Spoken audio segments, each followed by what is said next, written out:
Hey, what's going on, YouTube family? So, definitely had to come on here today. As you can see, I am in Smith County.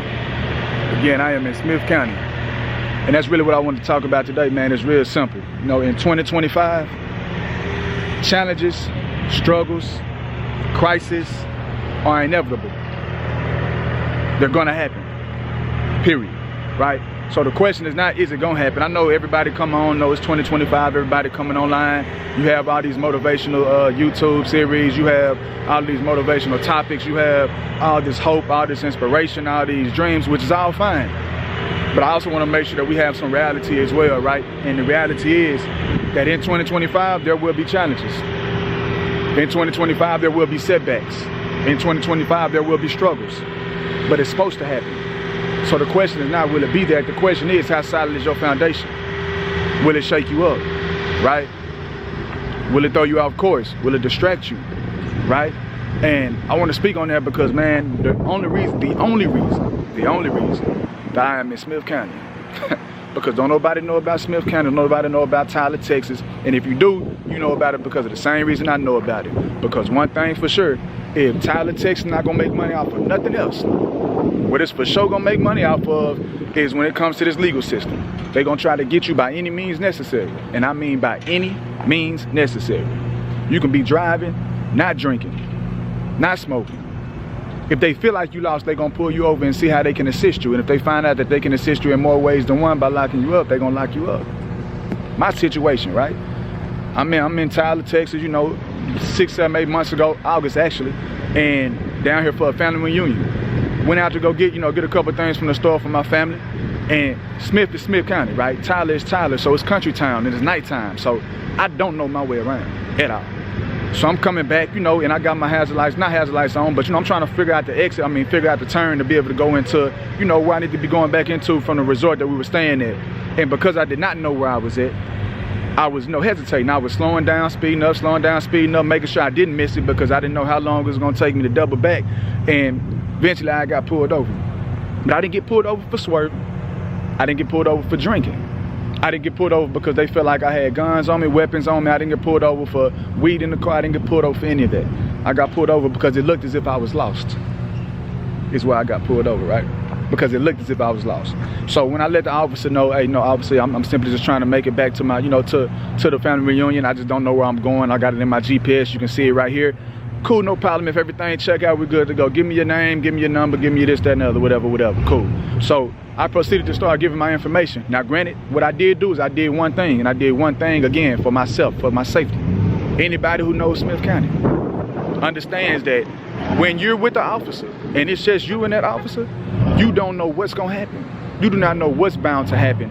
You can sit there and say that you're gonna do everything that you need to do correctly because you don't want no problems, but the reality is if you do everything correctly because you don't want no problems, you just might get those problems that you don't want. So what I did instead, I have a lot of family that was down there with me. I had a family reunion.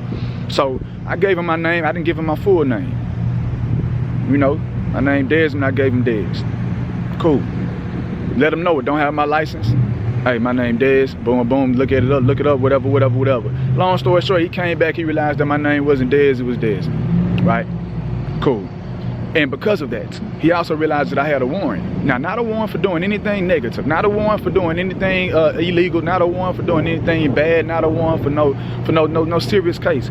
I had a warrant because when I was 25, I was in Cincinnati, Ohio, Middleton, Ohio, where I was knocking on doors that I actually talk about it in one of the videos I post above as well, about my journey and about door-to-door sales and about sales in general. But however, at this time, I was down there knocking, and because of the neighborhood that we were in, I was the only black individual in my door-to-door sales company, for one, and then especially in that town, for two. And there became a case and there was suspicion, and so naturally people felt scared, and so they called the police on me. When they called the police on me, they realized that I was knocking on doors. I told them that my company has permits. They said, okay, well, you got to go to your company. Well, I got to get to them first. You know, I don't have my car. Like, we out here, they drop us off, we keep moving around. They didn't care about none of that. They gave me a ticket. Naturally, I'm 26, so I'm leaving from there in 3, 4, 5 months anyway. They gave me a ticket. I went to court. I didn't think no more of it, and I left. Not knowing that this whole time that same little thing that was at that time close to being, and I gotta make sure, give me 1 second. At that time, because I do gotta go in, which is why I'm right here in Smith County because now I got to go in because I'm on papers. But I'm going to get back to that story in a minute. So not knowing that I had a whole warrant there, right? So now back to Smith County, right? And so let me back up, because I'm moving too quick. Because again, I'm making sure that I make this parole meeting that I had. And so not knowing I had a warrant there, so left out, didn't see it again no more, didn't think no more of it. Right now, like 6-7 years later, get pulled over, and because I gave the wrong name, simply so I can make sure that my sisters, because they were on the phone with me, they can go ahead and try to figure out where I'm at, because I have no idea where I'm at. I'm in a country town, it's dark, it's late, ain't nobody else out there. Man, listen, if I go to jail, if he try to take me out of my car, I don't know what nothing looking like. I don't have no access to call nobody. So I gave him a wrong name to interfere. I did. Forget a law, like that's my safety. One thing I was always taught is we can get you out of jail, but we can't get you from that 6 feet under. So yeah, I did my part. You did what I'm saying? I gave a name to style. My sisters finally did getting there, but when they were getting there, guess what? I was getting put in the car. Why? Because, oh, you're a fugitive. You have a warrant. That's why you gave me the wrong name. That's why you did this. That's why you did that. So long story short, man, ain't never had no record. Ain't never had no criminal history. None of that. But guess what I do have now? What I do have now is 15 months of probation. No drinking, from what they're saying. No smoking. I got to report to them every month. I got to do 10 hours, I think 15 hours of community service.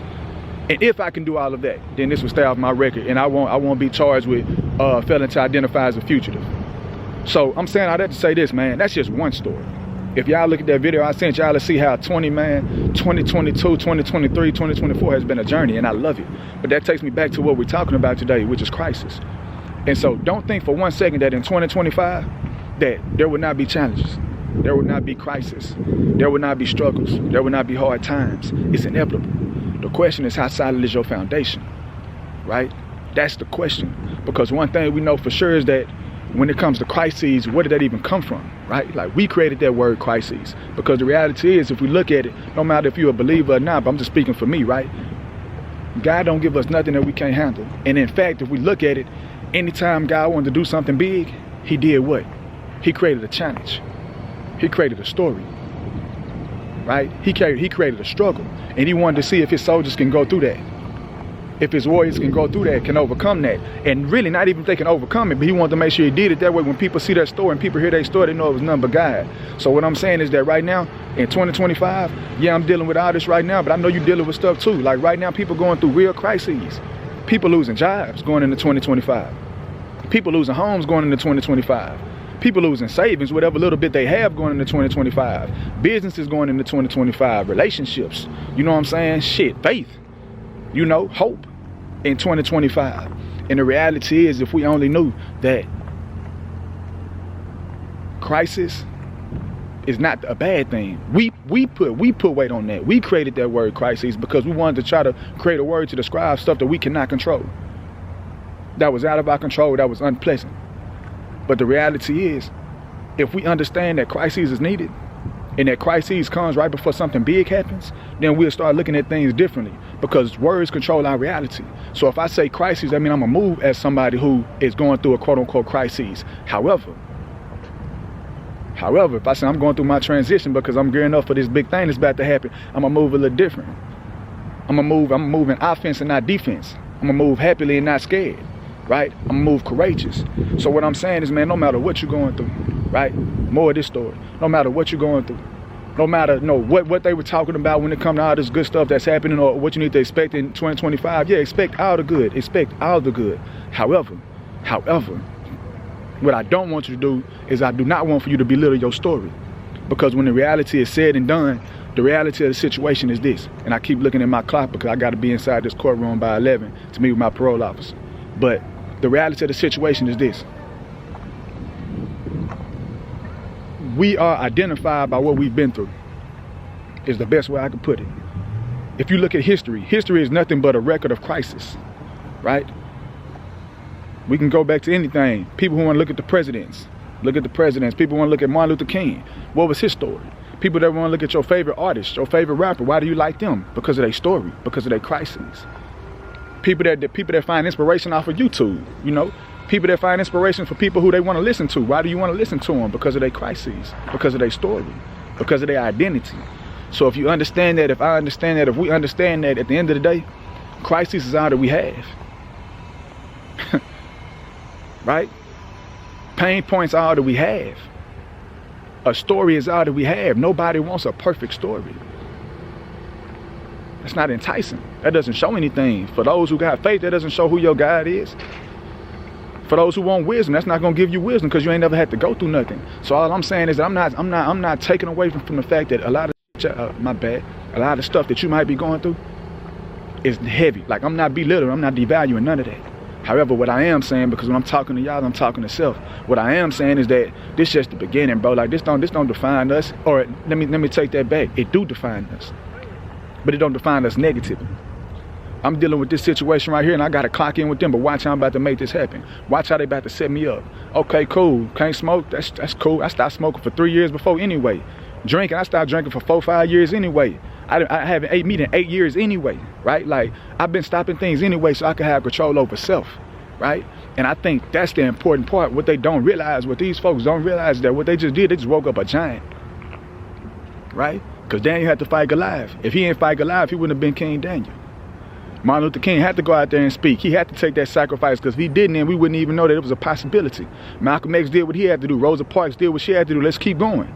You know, your parents did what they had to do. Your great-grandparents did what they had to do. You know what I'm saying? My mama did what she had to do. Like, people have to go through these crises. That's the only way that we got these stories. So what I'm saying on this end is that, man, for me, I'm going to go ahead and take this little 15 like a champ. And to be completely honest with you, I'm going to show them that, bro, y'all made a mistake. And I understand that y'all system is not built for me, so I ain't going to say y'all got a broken system. That y'all system working correctly. Because y'all make a lot of money. I mean, in Smith County, make a lot of money off of the BS they be doing. Y'all make a lot of money. Because what do not make sense to me is, how can somebody who has never had a criminal record, how can somebody who has never got in trouble with the law to that degree be sitting in a courtroom with individuals who have, and it's not no knock to nobody else, again, it's just questions, sitting in a courtroom with people who got domestic violence cases, who got burglary cases, and how is it possible? How in the hell do I get the same sentence as they get? Matter of fact, how do I get locked up on that same day when I'm supposed to get a ticket? How do I get locked up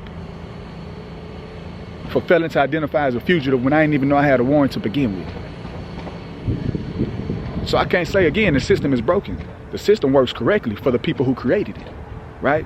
But in terms of on our end, in terms of individuals who are dealing with crises right now, I'm not complaining about it. Matter of fact, I walk in every day with my chin up, because I understand, but y'all doing this because y'all know we're on the brink of. Oh, y'all know we just got our credit to 800. Okay. Oh, y'all know that. Okay, I see what y'all know we got this land and we about to go ahead and take over. Okay, y'all know I didn't got my mental prepared. Like, y'all know I didn't clocked in. Okay, when I'm saying y'all, I'm talking about all the forces trying to take me against. And better yet, it could be God doing it himself too. God know that I might be fully equipped. All I needed was that one little thing. That one little thing to be able to assist me to be able to really be able to hit that switch and hit that spark for me to really be able to take off. And he might have been like, you know what? Go ahead, go out to Smith County so I can go ahead and let you see what these people be doing. That way you can go ahead and get you that spark up under your tail that you need. Well, guess what? That spark there. You know what I'm saying? That spark there. So all I'm saying is this, man. Because I don't want to get into a big old rant. But what I am saying is this. Knowing what crisis is and knowing the definition of a crisis now. Meaning a crisis being something that's uncomfortable. Something that, a circumstance, a situation that we cannot control, that is uncomfortable, that's going on in our lives. Within knowing that, what I would challenge you to do, what I would challenge me to do, what I would challenge us to do, is not ask God not to give us crises. We need them, right? That's what make us us. That's what make people want to listen to us, follow us. You know what I'm saying? That's what give us influence at the end of the day. That's what give us dominion. That's what give us power, right?